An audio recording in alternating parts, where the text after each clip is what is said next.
देखो, यह लोहे का एक टुकड़ा है।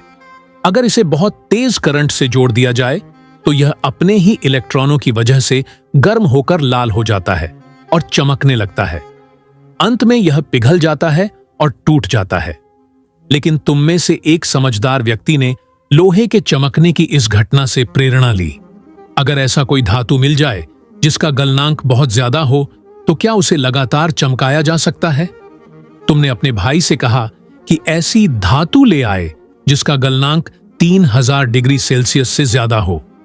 तुमने उस धातु को एक पतली तार फिलामेंट की तरह खींचा और सर्किट से जोड़ दिया। वह तार सचमुच तेज रोशनी देने लगी, लेकिन थोड़ी ही देर में एक हादसा हो गया। वह तार फिर टूट गई। समस्या यह थी कि बिजली देने के बाद भी उस तार का तापमान सिर्फ 2000 डिग्री सेल्सियस से थोड़ा ज्यादा था, जो उसके गलनांक से कम था। फिर भी वह क्यों जल गई? तुम जैसे समझदार व्यक्ति ने जल्दी ही असली वजह ढूंढ ली, हवा। इतने ज्यादा तापमान पर वह धातु ऑक्सीजन के साथ रासायनिक प्रतिक्रिया करने लगती है, ऑक्सीकृत होकर धीरे धीरे उड़ने लगती है। नतीजा यह हुआ कि तार जल्दी ही घिसकर टूट गई। अब क्या किया जाए? ये तुम ही थे।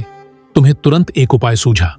तार को एक कांच के ढक्कन से ढक दो, अंदर की हवा निकालकर वैक्यूम बना दो और फिर उसमें एक निष्क्रिय गैस भर दो। बस यही समाधान था।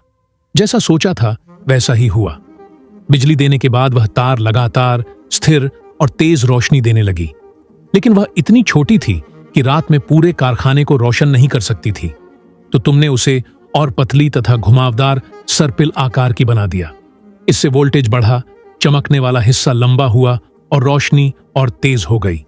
लेकिन तापमान करीब 2500 डिग्री तक पहुंच गया, जिससे तार नरम होने लगी।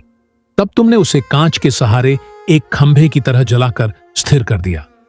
इस नए खंभे ने सर्पिल तार को सहारा दिया, कांच के खोल की दरारों को भी बंद किया और बल्ब के अंदर हमेशा सील्ड वातावरण बनाए रखा। तो बधाई हो महान, तुमने बेकार सा दिखने वाला बल्ब, इनकैंडेसेंट बल्ब बना लिया। यह वही आविष्कार था जिसने इंसान को पहली बार बिजली से अंधेरे पर जीत दिलाई। लेकिन दुख की बात यह है कि तुम्हारे इस आविष्कार की वजह से कारखानों में 3 शिफ्टों में काम शुरू हो गया और मजदूरों की ओवरटाइम ड्यूटी फिर से बढ़ गई।